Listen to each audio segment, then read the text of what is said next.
शिवराजपुर भोरे जौरेजा के लड़का बड़ा से देखो तो कुछ सब नए नए आइल बड़ा सब बियाह शादी तो भाई ना होई रहन देख के लागल हो खबो ना करी तो लोग के लेकिन रेजा के यहाँ का जो लड़का है ना वो लोग रंग नए साल में नए तरीका से डालना चाहता है। हम चाहते हैं कि आप इन लोग पे कृपा कीजिए। लाज शरम नहीं हाया करो इधर आइए तो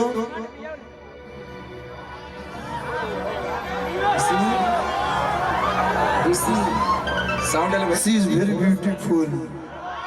You are looking so gorgeous. इतना इंग्लिश जाना तो नहीं हम कि लाज शरम नहीं हाया करो अरे थोड़ा सा ऊपर उठाया करो कौन चीज साड़ी साया ना कोनी की हो तो दम साफ अरे लाज शरम नहीं हाया करो थोड़ा सा ऊपर उठाया करो नया करो कुछ नया करो नया करो कुछ नया करो अब भोरे के देवरन पदाया करो कि नया करो कुछ नया करो अरे शिवराजपुर के देवरन पदाया करो तारा कुछ नहीं करेगा खाली उठा के ऐसे गोल गोल घूम दे मैं लड़का खुश हो जियो सब ये तैलो चाहता कि अपन पुए दे दो तनी छुए दे दो ठंडा लगा तो हम नहीं लेकिन अभी गर्मी आ गई हमारों में कि अपन पुए दे दो तनी छुए दे दो पिए खातिर हो नल जल कुएं दे दो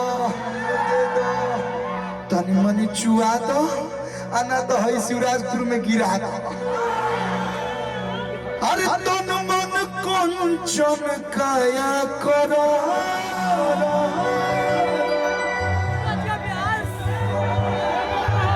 हमार बियाह हो गई बा नीचे ना ले जाई हम मेहरारू यूट्यूब देखे ले तन मन कंचन काया करो अरे नया करो कुछ नया करो होई मैं होई अरे रुका सर तने फीलिंग आवता नया करो कुछ नया करो अरे हई शिवराजपुर के देवरन पदाया करो एगो फ्लाइंग किस दे दीजिए तो सब लड़का खुश हो जाएगा। आई हो दादा दे दो बनो जानो मतलब ना हो जाने ली छाव ना जाने लिया गरम कढ़ाई में खाली पकौड़ी छाने ली दे दो लड़का खुश हो जिए दोनों हाथ दे देता ई कहा भाभी जी नमस्ते दे दो ना हंसते हंसते चुमा खुशी खुशी तू दे देता बुझा तो बोलो तो ऐसे वो देवे में एक्सपर्ट ये बाड़ी आइश हेतना में तो तोरा क्या उनके गोपालगंज के सांसद बना दे जा कि नया करो कुछ नया करो होली में देवरन पदाया करो कुछ नया करो होली में देवरन पदाया करो नया करो कुछ नया करो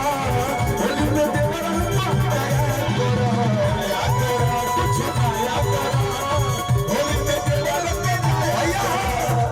लेकिन रहला मैटर बियाह शादी पे देखिए एक जना के बियाह भइल बा आ इतना हड़बड़ाइल बड़े कि गावना के पहले ही पहुंच जाते रहे आ ना जाने कौन चीज ऐसा कह देले बड़े कि मेहरारू कंप्लेंट ठोक दिया कह दिया कैसे अरे कौन ऐसा काम कोइला देखिए हम थोड़ा बहुत एक्टिंग करते हैं बाकी और कुछ नहीं। हाँ हुआ हम गावत नहीं मैं गाई मैं लड़का गीत रे याद को केल बस कि हां आवत ते सदाही के बाप 15 साल बाद आवत रे कि कौन ऐसन काम कइलो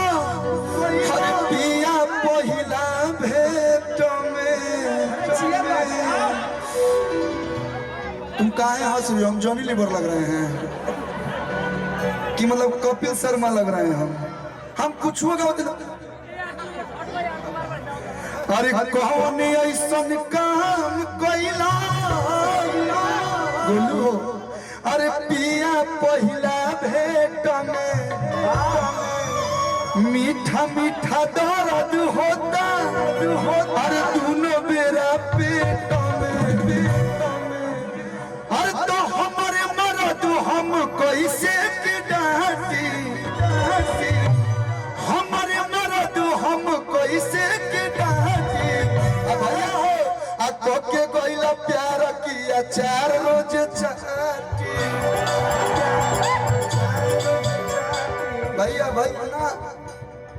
भाई लोग के एनर्जी देख के हमारा तनी मनी डांस करे के मन करता हमारा लगातार 24 घंटा शूटिंग भइले एगो फिल्म कर देनी जमशेदपुर में ये पढ़ाई लिखाई के ऊपर बा सिनेमा जगह डायरेक्टर महेश अन्ना सर बानी और प्रोड्यूसर हमारे बद्री भैया पढ़ाई लिखाई बहुत जरूरी बे भाई आज न कल हो बोला तो ऐसा ना कि बुझाता कि कल पढ़ के ये डीएम हो जाएगी तो वह शूटिंग कर देंगे एक बाद फिर 36 घंटा हमारा सुतला हो गया लेकिन भाई लोग की एनर्जी देख के देखा भैया डांस करके मन करता ऐसा बजावा कितनी भोजपुरी डांस जो हमारा हक कुल ना आवे हमरा जो आवेला तो ने देखाई बा अच्छा लगी तो ताली चारों तरफ से बजे के चाहिए अरे कि हमारे मरद हम कहि से डांटी अब तो के कोइला प्यार की अचार रो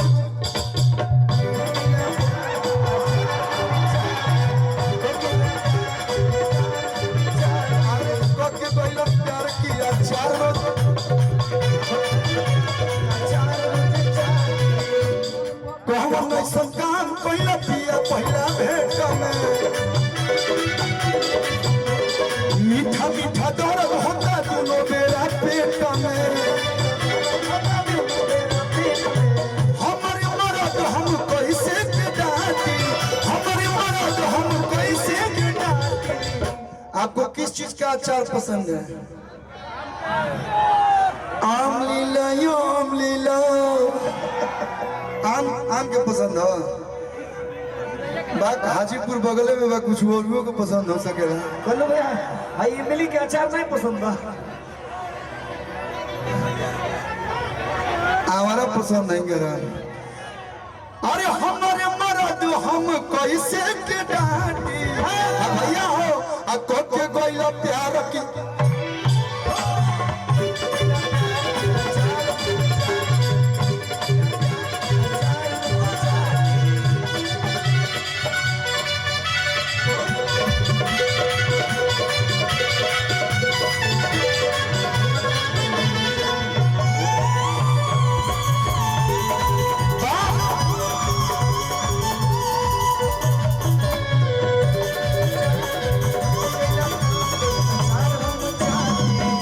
लड़किया कहती है तनी ने आई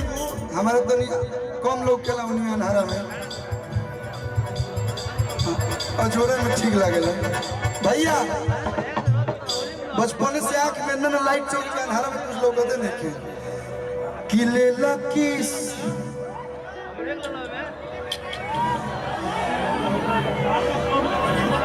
तो भौजी देखा तो ये तक काऊ नहीं की जान कि लड़का मतलब मेरा जो हस्बैंड है वो सिंगर है एक्टर है वो कलेक्टर है हैं कि ले लो किस दे लो मिस उठे टिस राजा जी अतहरा ही है रोहन से भर किस राजा जी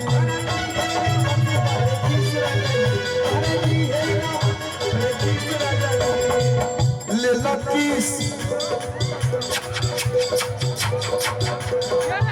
अरे दादा हो दादा ले लो किस दे लो मिस उठे किस राजा जी वो तारा ही है राम से भर किस राजा जी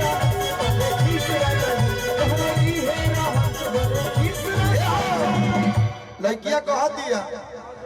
कि हम मुअनिए राजा हर दरदी से कि तनी तेल मलवाई दोनों नदी से। भोजपुरी समझ में आता है ना? कहाँ से हो? कलकत्ता। तुम्हें क्यों ना चुदला बात करें ভালো আমি তোমাকে ভালোবাসি राजा हो यही पता हंस के कोई लोग के मुंह आते तरी सो। अरे तो प्यार कोइला से जुपाउलाटी पलाटी इसका मतलब जानी you know bed on this husband and wife Ghumaria करती उल्हा भांगता है। ऐसे नहीं समझ में आएगा भैया, करके दिखाइए। अरे तो प्यार कोइला से जुपाउलाटी पलाटी हम थ्योरी में पढ़ा रहे प्रैक्टिकल बता रहा है। अरे कोके कोइला प्यार की अचार रोज चाहती अरे कोके कोइला प्यार की अचार रोज चाहती अरे कोके कोइला प्यार की अचार रोज चाहती कोके कोइला प्यार की अचार रोज चाहती अरे कोके कोइला प्यार की अचार रोज चाहती कोके कोइला प्यार मीडिया रोज चाहती कोके कोइला प्यार की अचार रोज चाहती कोके कोइला प्यार की अचार रोज चाहती कोके कोइला प्यार की अचार रोज कोके कोइला प्यार की अचार रोज चाहती कोके कोइला प्यार की अचार रोज चाहती वाह अच्छा लगा लोग तो प्यार भरा एक बार ताली बजा दो भैया। वाह